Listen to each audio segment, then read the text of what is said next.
No, yo a William Vinasco lo conocí desde que estábamos en la radio. Él era primero un extraordinario locutor comercial y después un muy buen narrador.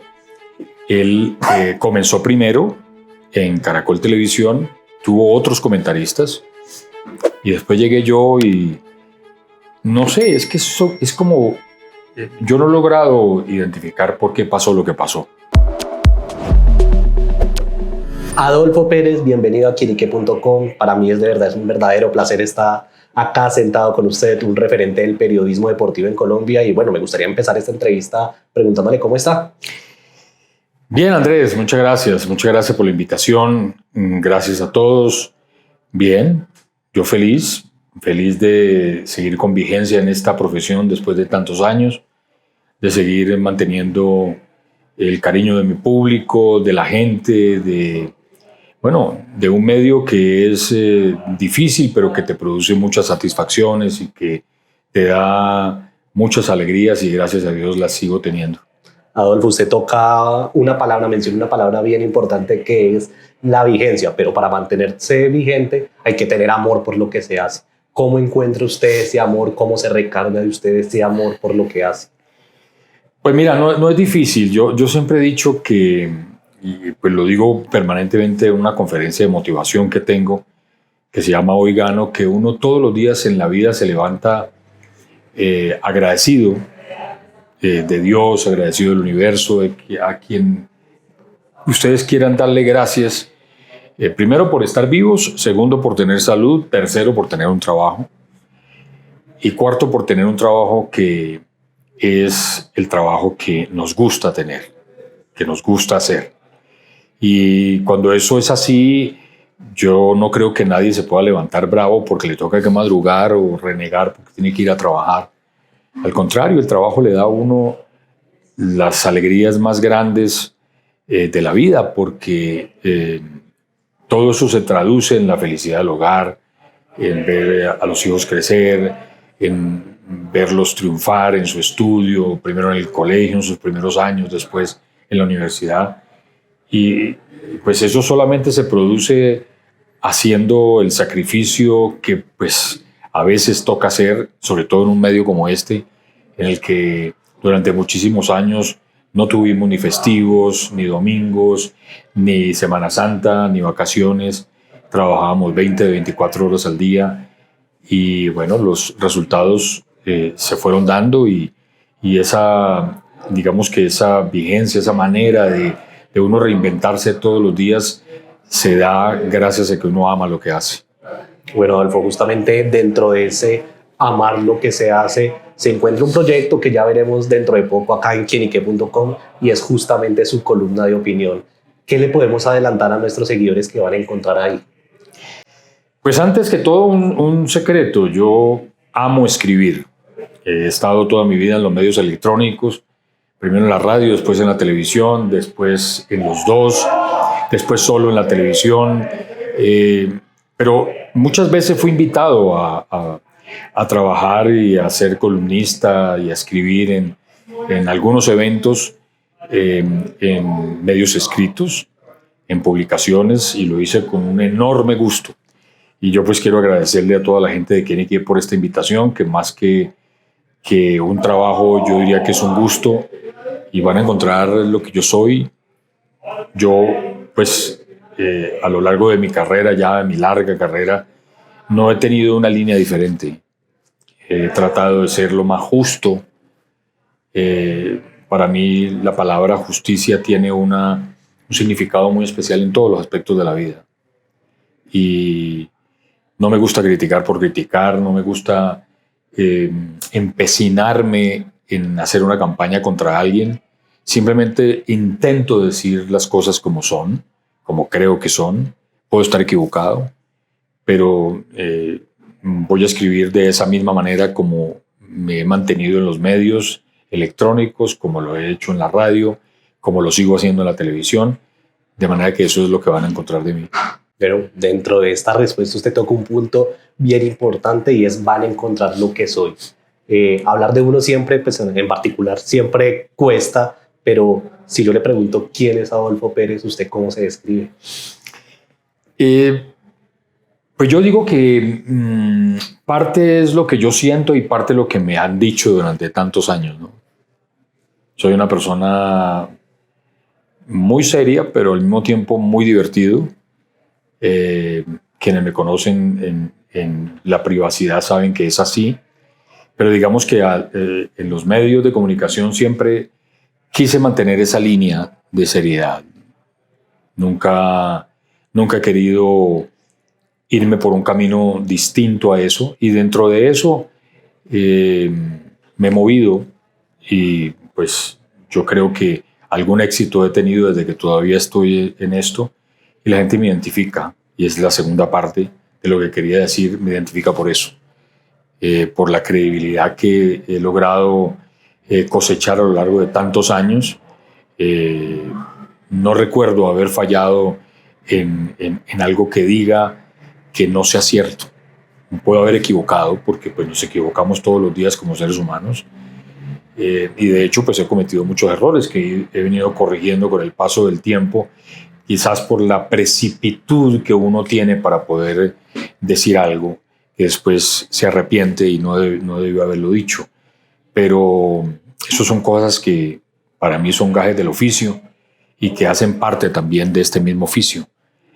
Saber rectificar, saber reconocer cuando uno se equivoca, pero permanentemente es tratar de estar cerca de la verdad, estar cerca de la justicia, de lo que es, y de decir las cosas de la manera más clara, más tranquila, sin mayores ambages y sin mayores rodeos. ¿Cómo recuerda de esos primeros acercamientos con el mundo del periodismo y del deporte? ¿Qué recuerda? ¿Qué lo motivó? Yo estuve siempre muy ligado al fútbol. Yo quería ser futbolista. De hecho, lo fui. Desde mis primeros años yo decía que yo quería ser jugador de fútbol, y pues yo vengo de una época en la cual ser deportista no era lo mejor para nuestros padres. Entonces, tienes que ser otra cosa, tienes que ser arquitecto, tienes que ser médico, cualquier cosa, pero ¿cómo se te ocurre que te vas a poner a jugar fútbol? Entonces yo me volaba a jugar al fútbol con mis amigos, y recibía las reprimendas del no estar estudiando. Y bueno, cuando ya empecé a tener uso de razón, empecé a jugar, lo hacía bastante bien, empecé a incursionar en algunas escuelas de fútbol, en algunos equipos profesionales de mi Cali natal, en sus divisiones menores, hasta que de un momento a otro me di cuenta que eso no iba a ser lo mío, porque digamos que para ser jugador de fútbol se necesita algo diferente, algo especial. No es solamente la técnica, sino la dedicación, la táctica, el juicio, la disciplina. Entonces, como no iba a poder estar cerca, no iba a poder jugar al fútbol, pues quise estar cerca del fútbol, y lo mejor era estar en los medios de comunicación. Y así fue. Y así comenzó mi aventura por la radio primero y después por la televisión. ¿De qué jugaba? Jugaba de volante, era volante mixto, un volante 8, meteloncito, metía mucho la pierna, pero tenía un poco de calidad, sabía un poco con la pelota, pero me gustaba mucho meter la pierna, quitar el balón, saberlo recuperar. En fin, esa era mi posición. Nunca fui delantero, nunca hice muchos goles, ese era mi puesto. Me decían que lo hacía bien, pero yo al final de cuentas me di cuenta que no era tan bueno, así que preferí dar un paso al costado. Bueno, y justamente cuando toma esa decisión ya de estar cerca del mundo del fútbol, pero desde el periodismo, ¿recuerda a alguien o tiene un referente que, digamos, lo haya padrinado, una persona que le haya dado esa primera oportunidad en los micrófonos? Yo siempre lo digo, a mí me tocó nacer en una época brillante del periodismo radial en Cali.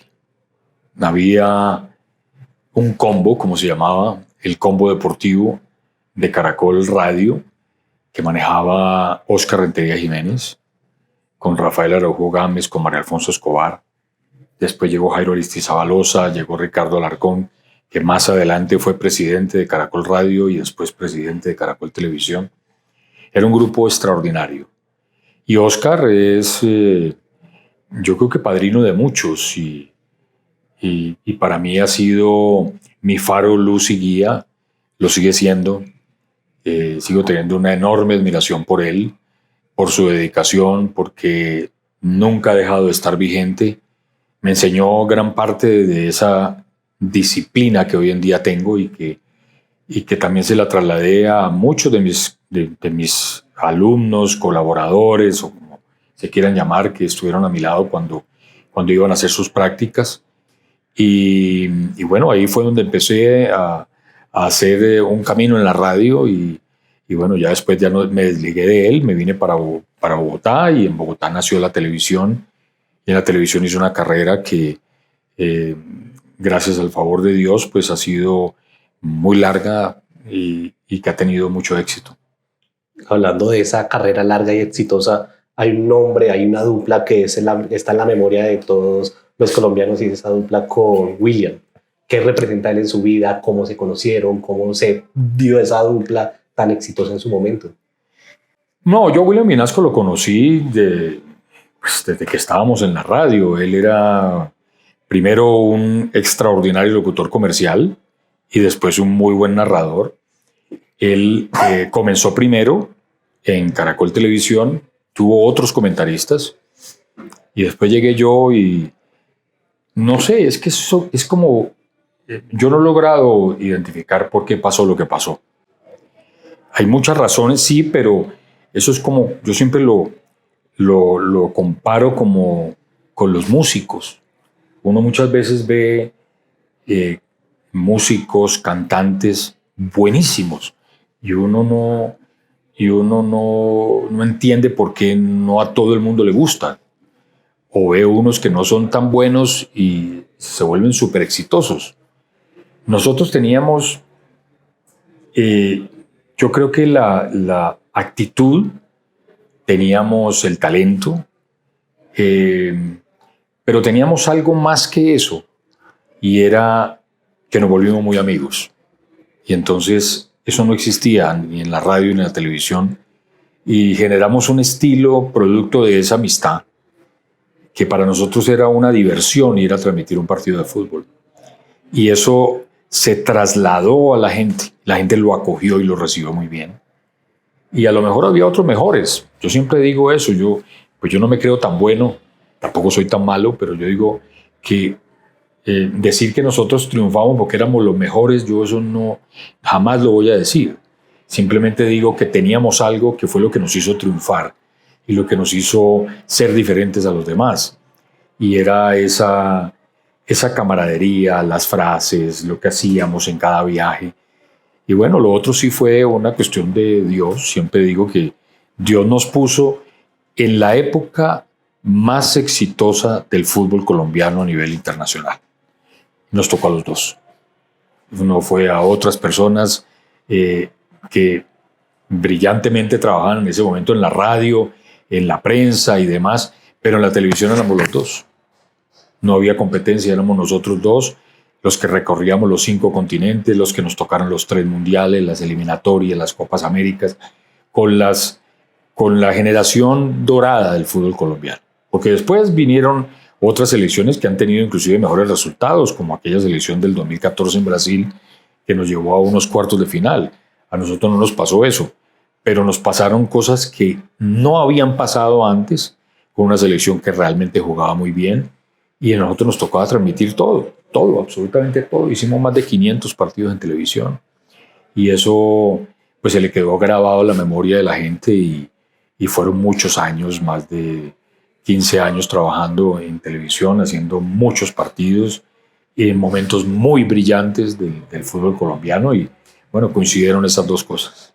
Bueno, usted toca un punto que es bien importante y es que le tocó una época dorada del fútbol colombiano, pero casualmente también le tocó una época difícil en cuanto al contexto que vivía el país por todo este tema del narcotráfico, los carteles de la droga, bueno, etcétera, etcétera. ¿Cómo era ser periodista deportivo en ese entonces donde habían amenazas, donde se tenía que ser bastante cuidadoso de no herir susceptibilidades y demás? ¿Le tocó alguna vez alguna anécdota o algún momento complejo a partir de esto? ¿Sabes que no? ¿Sabes que no?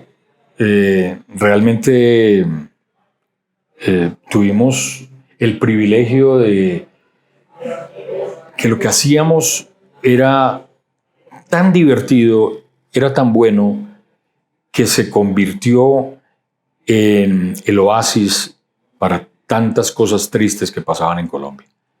O sea, había una gran tragedia, estallaba una bomba y a las 2 horas estábamos nosotros transmitiendo un partido de la selección o un partido de la Copa Libertadores y la gente se divertía tanto con nosotros que nos cogió cariño realmente porque éramos como ese remanso de paz en medio de tantas cosas difíciles que pasaban en ese momento. Y yo hacía noticias, yo trabajaba en un noticiero, bueno, siempre trabajé en noticias, y los deportes eran también el momento en el cual descansaba el noticiero de todas esas noticias malas que ocurrían en ese momento.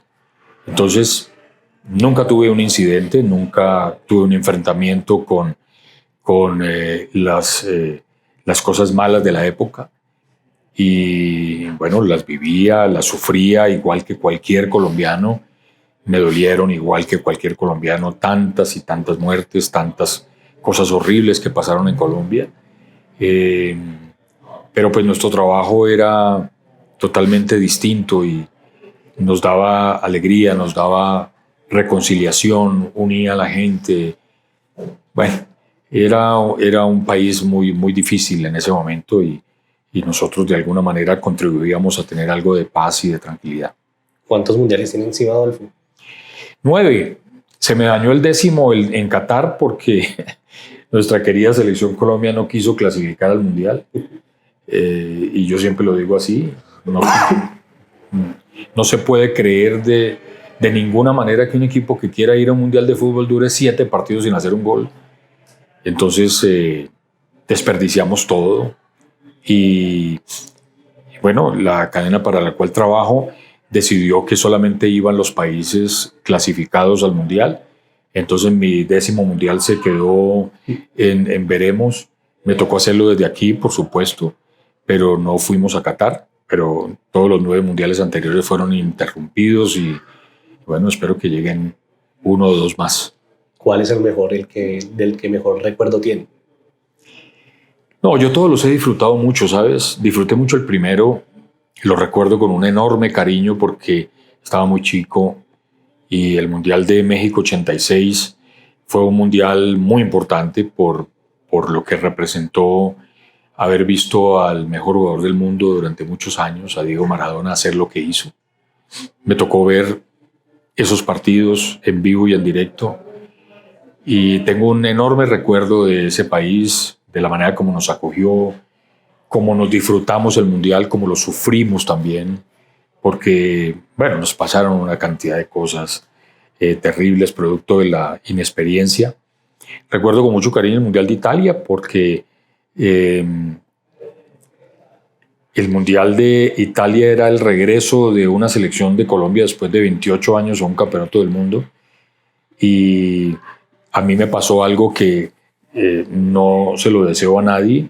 Hicimos un partido de los periodistas los periodistas que cubríamos la selección Colombia contra el cuerpo técnico de la selección una semana antes de comenzar el mundial allá en Bolonia, porque Maturana y Bolillo y todos los integrantes del cuerpo técnico nos retaron y nos dijeron, bueno, ya que vamos a llegar allá a la villa Palavecini, que se llamaba en Bolonia, el sitio de concentración de la selección, ¿por qué no arman un equipo y muéstrenos a ver qué es lo que tanta carreta hablan ustedes? Entonces hicimos un equipo muy bueno, además estaban todos los que hoy en día aún permanecen en los medios, jugó Hernán Peláez, jugó Carlos Antonio Vélez, Iván Mejía, César Augusto Londoño, en fin, Esteban Jaramillo, todos, estábamos todos. Yo fui el que organizó el partido y los jugadores de la selección Colombia nos prestaron los uniformes, los guayos, las pantalonetas, las camisetas, todo, y se sentaron en la tribuna a ver el partido con el cuerpo técnico de la selección y Maturana y Bolillo, muy vivos como siempre, se reforzaron con un poco de pelados de 18 años de ahí de la Villa Palavecini y nos estaban dando un paseo y como a mí me gustaba, ya lo conté, meter la piernita en una de esas porque había un chico de ellos que me estaba haciendo el 8. Yo por hacerle el mal me lo hice a mí mismo, me tiré en una plancha, se me torció el tobillo, me rompí los ligamentos y duré enyesado todo el mundial. El gol de Rincón lo grité en la tribuna con un par de muletas. Entonces se me quedó una anécdota personal muy dura, pero que guardo con un enorme cariño porque pues representó también mucho para mí, mucho sacrificio y mucho esfuerzo. Y ya después vinieron otros mundiales, pues obviamente el mundial de Sudáfrica fue extraordinario, yo me disfruté mucho ese mundial con mucho frío, pero me lo disfruté muchísimo, y obviamente el mundial de Brasil 2014, que también pues ha sido el éxito deportivo más grande de una selección, pues aparte del título de la Copa América. ¿Se podría decir que ese gol de Rincón es el gol que más ha gritado en su vida? Yo creo que sí, aunque por ahí dije una vez eso y algún aficionado me mandó el gol de James Rodríguez en el 2014, que me le adelanté a William y lo grité con él también, una emoción enorme. Nosotros, digamos que dejábamos de ser periodistas, tratábamos de estar imparcialmente diciendo, hombre, sí fue penal, no fue penal. Todas esas cosas, pues uno no las puede cambiar por volverse hincha. Pero ante un gol de la selección Colombia en el Maracaná y de esa factura, o un gol en el Giuseppe Meazza de Milán, de esa factura como el gol de Rincón, no, eso ahí no hay, se le sale a uno el colombiano y realmente lo gritamos a todo dar, a todo pulmón. Ahorita también está ese debate, ¿cuál es la selección dorada, por decirlo así? ¿Está en el debate entre esta de 2012 para adelante o esta del 90? ¿Para usted la del 90? Yo creo que sí, porque sí, claro, por el resultado es fácil llegar a decir que la selección que más lejos ha llegado ha sido la del 2014, pues debería ser, pero digamos que esa selección supo jugar el Mundial. Recordemos que Colombia se quedó sin Falcao, que había sido su goleador, y Colombia no sabía jugar sin Falcao. Y Pekerman tuvo la brillante idea y le salió, porque los técnicos siempre le apuestan a algo y muchas veces no le sale, de jugar. Si usted recuerda, casi todos los partidos de Colombia fueron al contragolpe y nosotros nunca jugamos así, nunca. Y le salió, pero no fue la selección que mejor jugó. La selección que mejor ha jugado es la selección de Valderrama, de Rincón, de Asprilla, del Tren Valencia, de Lionel. Esa fue la mejor selección de Colombia para mí. La selección del 5-0, la selección de tantos partidos brillantes que hizo Colombia durante 3 mundiales. Entonces, para mí esa es la época dorada que me tocó a mí. Pues no sé si antes de esa, por allá en los años 40 o 50, había otra selección que yo no vi y que jugaba mejor, pero la que me tocó ver a mí, sin ninguna duda ha sido esa. Era una selección completamente compaginada para jugar bien al fútbol, para proteger un resultado, para hacer un gol y ganar. O sea, nosotros hacíamos un gol y sabíamos que íbamos a ganar, porque era un equipo que estaba muy bien afinado tácticamente, hasta que nos descubrieron el jueguito, y entonces ya cuando nos descubrieron el jueguito empezamos a perder y ya la gente empezó a criticar, que era que jugábamos para los lados, que por qué no poner una portería en oriental, y ya venían las críticas y los resultados, y bueno, pasó, ¿no? Como suele pasar en todas las actividades de la vida, ¿no? Son ciclos que se van cumpliendo, la edad de los jugadores también, y ya vino otra generación también igualmente exitosa, muy buena, con muy buenos jugadores, que también nos ha dado cosas importantes. Para usted, ¿qué representan Maturana y Bolillo en la historia de la selección Colombia? Vemos que muchos en la actualidad, para alabar o elogiar lo que hizo el proceso Pekerman, caen en ningunear lo que fue esa generación del 90 y específicamente a los directores técnicos. Pero para usted, ¿qué tan importante fueron esas figuras? Muchísimo, muchísimo. Es que nosotros, a ver, la historia del fútbol colombiano ha sido siempre de muy buenos jugadores. Siempre tuvimos buenos jugadores. Y aquí llegaron, en una época que no me tocó a mí, pero llegaron muy buenos entrenadores. Muy buenos. O sea, llegaban europeos, llegaban de Sudamérica, llegaban aquí. Aquí tuvimos entrenadores impresionantes. Y ninguno fue capaz de entender la filosofía de ese futbolista colombiano que teníamos nosotros. En el año 75, nosotros tuvimos por primera vez una final de una Copa América y terminamos perdiéndola. No fuimos capaces de ganarla teniendo un buen equipo de fútbol. Porque es que para ganar en el fútbol no solamente hay que saber atacar y hacer goles, sino impedir que no te los hagan. Y ese es el juego. Y pues no te ganas nada con marcar goles si te hacen más de los que hiciste y pierdes. Y lo que hicieron Maturana y Bolillo fue hacer entender al futbolista colombiano que valía la pena, que era importante, que servía, que tenía pasta de ganador.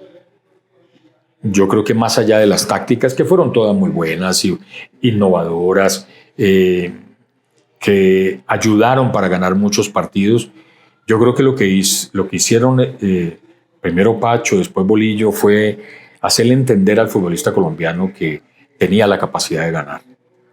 Y eso tiene un enorme valor, porque a partir de allí Colombia siguió ganando y llegamos a ganar una Copa América, que nunca habíamos ganado una Copa América, y tenemos ya un nombre en el concierto internacional. Pacho Maturana, gracias a eso, sigue siendo conocido en el mundo entero, hace parte de la FIFA.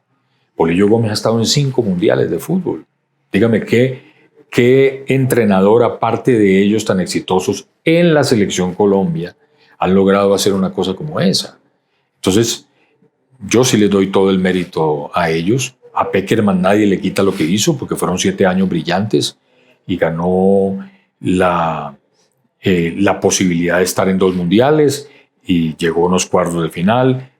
Casi llega a otros cuartos de final por un error suyo, porque fue error de él lo que pasó en el Mundial de Rusia. No fuimos a los penales frente a Inglaterra, un partido que se ha podido ganar en los 90 minutos.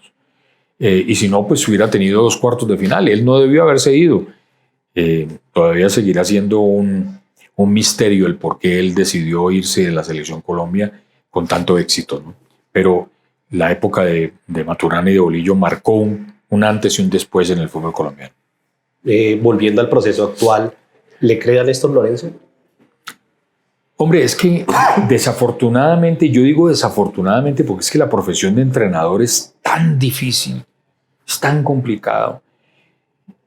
Yo digo que en todas las empresas un gerente, un director, un presidente de una compañía no lo puede hacer todo. Depende fundamentalmente de que cada una de las áreas que hacen parte de esa compañía funcionen cohesionadamente, ¿cierto? Pero si una de ellas falla, la empresa no se acaba. Y si 2 fallan, pues simplemente las cambian y la empresa no se quiebra. Un buen gerente hace que una empresa siga funcionando si algo detectado a tiempo logra cambiarse.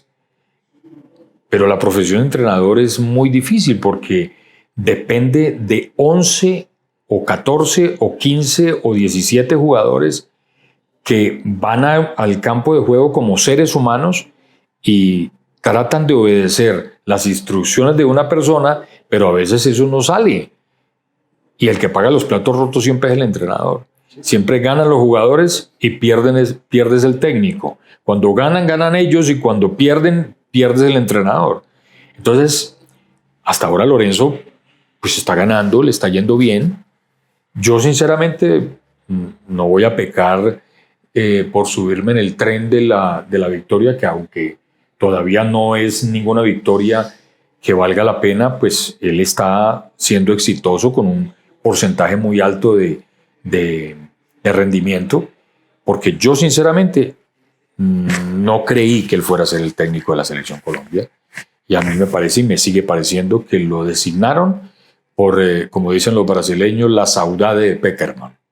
A él lo trajeron a la selección porque los jugadores lo querían, porque veníamos de un momento difícil, de un fracaso de un mundial, y todavía no queremos desprendernos de aquellos jugadores importantes que nos llevaron a tener éxito en el Mundial de Brasil. Pero lo llamaron fue por eso, no lo llamaron por él como entrenador. Él no había dirigido nunca una selección. Estaba dirigiendo exactamente, estaba apenas empezando su carrera como entrenador. Entonces, bueno, muchas veces eso suele funcionar, ¿no? Yo digo que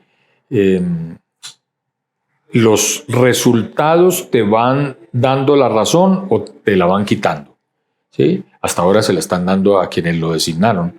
Esperemos que siga siendo así, en una eliminatoria típica en la que van a clasificar muchos equipos, van a clasificar todos los buenos, van a clasificar los regulares que clasificábamos y van a clasificar los malos que nunca clasificaban. Entonces yo digo que en una eliminatoria como esta realmente no vamos a medir la capacidad de Lorenzo. La capacidad de él la vamos a medir es en una Copa América, que yo pienso que debemos ir a pelearla, debemos ir a lucharla y debemos ir a ganarla. Ahí es donde vamos a ver la capacidad suya como entrenador y la real capacidad de la selección. ¿Qué opina de las convocatorias de Lorenzo? Normales. Yo realmente no suelo criticar mucho eso porque siempre falta alguien y siempre sobra alguien. A lo largo de toda la historia sale la lista, la convocatoria de la Selección Colombia y ahí todo el mundo, pero no llamaron a este. Que no llamaron a fulano, que no llamaron a este otro. Que cómo van a llamar a este y no llamaron a este otro. Eso es normal, es normal. Yo lo que creo es que un entrenador tiene los suyos y los defiende a capa y espada y sale adelante con ellos o se entierra con ellos. Y hasta ahora él está saliendo adelante con ellos. Sostuvo a James Rodríguez y en los últimos 2 partidos de la eliminatoria fue la figura de la selección. Juegue o no juegue en su equipo, patee penaltis, los bote, no los patee. James Rodríguez es jugador de Lorenzo. Punto. Entonces, que haya otros que están jugando mejor. Sí, pero sus arqueros ya se sabe cuáles son. No llamó a Mier, que porque está haciendo una gran campaña, lo haya llamado. No se entiende por qué no lo llama, si está mejor que los 3 arqueros que llamó. Pero vuelvo y digo, su responsabilidad es solo de él, es solo de él. Él fue el que llamó a estos jugadores, entonces uno no puede criticar las convocatorias como tan en profundidad, sino cuando juegue los partidos. Y más para amistosos, ¿no? Y más para partidos amistosos frente a un equipo europeo muy buenos, que nos van a dar un muy buen fogueo. Yo siempre digo que los partidos amistosos es mejor hacerlos que no hacerlos. Y cuando se trata de equipos buenos, Rumania, que no perdió el año pasado ningún partido, España, que es España, pues uno lo tiene que aprovechar y alguna cosa debe sacar de eso, aunque para la Copa América no vamos a enfrentar ni medio parecido a un equipo como España, ni medio parecido a un equipo como Rumania. Pero se aprende de los grandes fogueos y yo creo que Colombia debe aprender de estos. Trayéndolo ya al balompié local, ¿cómo ve el fútbol colombiano en la actualidad? Vemos un momento en el que desde hace varios años Colombia no tiene destacadas participaciones internacionales en cuanto a sus clubes. Vemos un torneo actual en el que los clubes, los llamados equipos grandes, vienen de capa caída, un Nacional que está penúltimo, un América que viene mal, un Millonarios que viene mal. ¿Cómo analiza ese momento que vive el fútbol colombiano en la actualidad? Es que todo parte de una filosofía que hizo que los propios directivos del fútbol colombiano crearan un sistema de campeonato como el que crearon. Todo parte de ahí. La filosofía es: hay que darle oportunidad a todos hasta la última fecha. Esa es la filosofía. Usted en Inglaterra, en España, en Alemania, en ninguna parte, nadie hace un campeonato pensando en que los de mitad de tabla para abajo estén eliminados en la fecha 10. Están eliminados. Pero esa filosofía hizo que hiciéramos un campeonato que pues, no tiene lógica. Pues porque la lógica dice que los campeonatos los debe ganar siempre el mejor. Y usted no puede medir el mejor en 6 fechas contra 20 que ha jugado primero. O sea, primero usted hace 20 fechas y alguien que fue mejor en 20 fechas resulta que en 6 no es el campeón. Entonces es una cosa que no tiene sentido. O sea, eso no tiene ninguna lógica ni ninguna justicia. Muchas veces ha pasado que el que lidera las 20 fechas termina también siendo el campeón, pero otras veces no. Acaba de pasar. De hecho, es menos constante de lo que, menos común de lo que uno creería. Exactamente. ¿No? Entonces, a partir de una filosofía que les hizo generar un sistema de campeonato, pues tienen un campeonato en el cual los equipos grandes saben que no es necesario invertir para ser campeón, para clasificar entre 8 equipos de 20. No es necesario, porque lo que se juega en esas 20 fechas es un torneo de clasificación. Y usted después, en 6 partidos, usted puede ser campeón con poquito. De hecho, ha habido equipos que han ganado con muy poquito. Y a la DIMAYOR y a ellos mismos les parece que eso es espectacular, que eso es genial. Pero resulta que cuando usted termina la liga local y se va a jugar los torneos internacionales es cuando se da cuenta que lo que usted tiene aquí es muy pobre. Entonces, ¿por qué? Porque ya contratar en junio para enero del siguiente año no lo hace. Y mucho menos en diciembre para una competencia internacional que comienza en enero o febrero. Entonces ya no alcanzan a contratar bien. Y si ya se la pasaron todo un año, fueron campeones, tuvieron grandes taquillas y demás, pues esa misma filosofía les termina diciendo, pues vamos a tratar de clasificar la primera ronda, nos ganamos una platica y ya. Y eso es lo que ha venido pasando en el fútbol colombiano. No tenemos equipos para competir internacionalmente. Le quiero preguntar por un equipo que pues, es el principal tema de conversación ahorita en los medios de comunicación, que es Atlético Nacional por el momento en que vive. Es atípico verlo en el puesto 19 del fútbol colombiano solo por encima de Patriotas. ¿Cómo analiza usted ese momento que vive el equipo paisa? Pues hombre, mira, yo creo que Nacional ha sido una suma de errores desde hace ya un tiempo. Por el mismo sistema del campeonato, Nacional terminó ganando títulos. Se ganó una liga jugando muy mal y se ganó una Superliga jugando muy mal. Entonces ellos mismos se han metido mentiras. ¿Por qué? Porque dicen, pues si hasta jugando mal ganamos, ¿para qué nos vamos a poner a invertir? Más bien, traigamos a los pelados de las divisiones menores, démosle oportunidad, cosa que no está mal, cosa que está muy bien, ¿cierto? Y los juntamos con los que ya están, que son los veteranos del equipo, que con eso podemos llegar a ganar. Y se estrellaron, porque se dieron cuenta ya muy tarde que ese no era el camino. O sea, que primero los grandes que tenían ya estaban en declive, ¿cierto? Y los otros, los jóvenes que venían de abajo, estaban todavía muy en pañales como para poder sostener tamaña responsabilidad, esa camiseta de ser el equipo más ganador del fútbol de Colombia. Eso no se da de la noche a la mañana. Entonces fue una estrategia absolutamente equivocada que han tratado de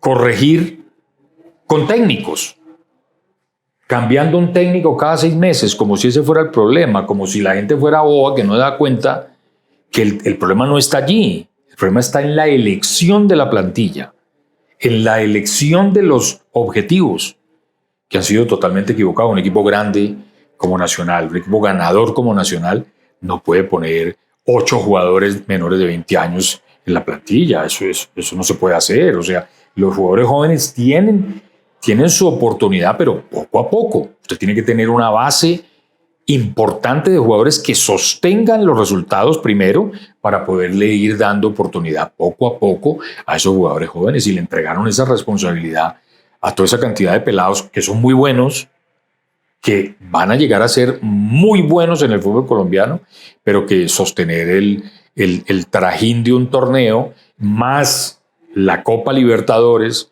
más la competencia internacional, pues será una cosa muy complicada. Esa es la verdadera razón y lo están viviendo ahora. Y este técnico yo no creo que lo vaya a corregir. Si no traen, cuando se acabe este primer campeonato, los jugadores que reemplacen a los Duque, a Memín, a todos estos que ya están de salida y son jugadores de peso que puedan soportar a los jóvenes, van a seguir pasando penurias y vergüenzas en el campeonato. Bueno, Adolfo, ya para ir cerrando, en la respuesta anterior usted también me hablaba mucho del tema del sistema del campeonato. Para usted, desde su opinión y conocimiento, ¿cuál sería ese sistema ideal como para volver el fútbol colombiano un poco más competitivo? Es que volvemos a lo mismo. O sea, la justicia de un torneo largo versus, digamos, la creatividad de hacer un invento como el que hicieron, ¿cierto? En el que la justicia no aparece por ninguna parte. Entonces, lo ideal sería hacer un torneo otra vez de un año. Eso sería lo ideal, ¿cierto? O hacer un torneo de 19 fechas en el que el primero es el campeón y el segundo va a la Copa Libertadores, el tercero va a la Copa Suramericana y el cuarto va a la otra Copa, yo no sé, ¿no? Pero que realmente sea difícil ganar. Sea difícil. Es que ganar es muy difícil en todas las actividades de la vida, pero en el fútbol sí que es complicado ganar. Pero aquí en Colombia no es tan difícil. O sea, en la liga no es tan difícil ganar. O sea, porque usted clasifica de octavo, ahí arañando puntos, y usted llega y se ganó 2 partidos y se metió en la final. Y en la final puede ganar por penaltis. Entonces no es tan difícil.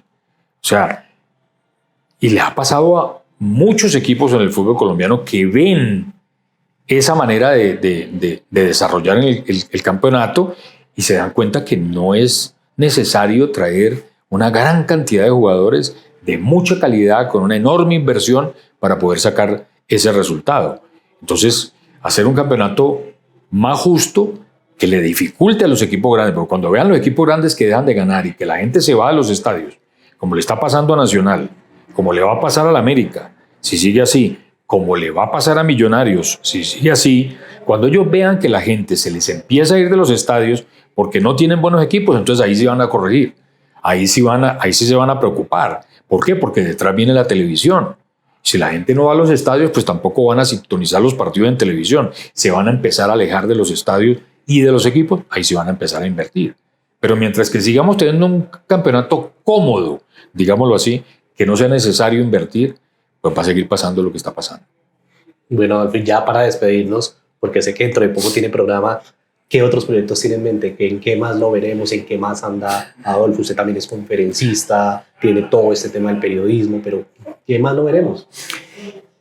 Bueno, pronto lo van a saber, no lo puedo contar ahora, pero hay un proyecto en camino, un proyecto muy importante, pero por ahora sigo ligado a ESPN, sigo ligado a esto que para mí es un gusto enorme, que es el tema de mis conferencias. Es algo que me descubrí gracias a tantas invitaciones que me hacían los amigos de las universidades, que me invitaban a hablar con sus estudiantes. Descubrí que había una empatía muy grande con el público en vivo y entonces generé una conferencia de motivación, de liderazgo y de ética basada en los éxitos y los fracasos del deporte, tanto de Colombia y el mundo, y esto que comenzó como un hobby se volvió algo tan importante que ya hemos trascendido las fronteras. Estamos en México, en Estados Unidos, en Panamá, bueno, y próximamente vamos a estar en otros países de Centroamérica, y me divierte mucho hacerlo, me ilusiona mucho hacerlo, poderle ayudar a la gente a través de la motivación y de la pasión que produce el deporte. Así que pues ahí estamos en esto.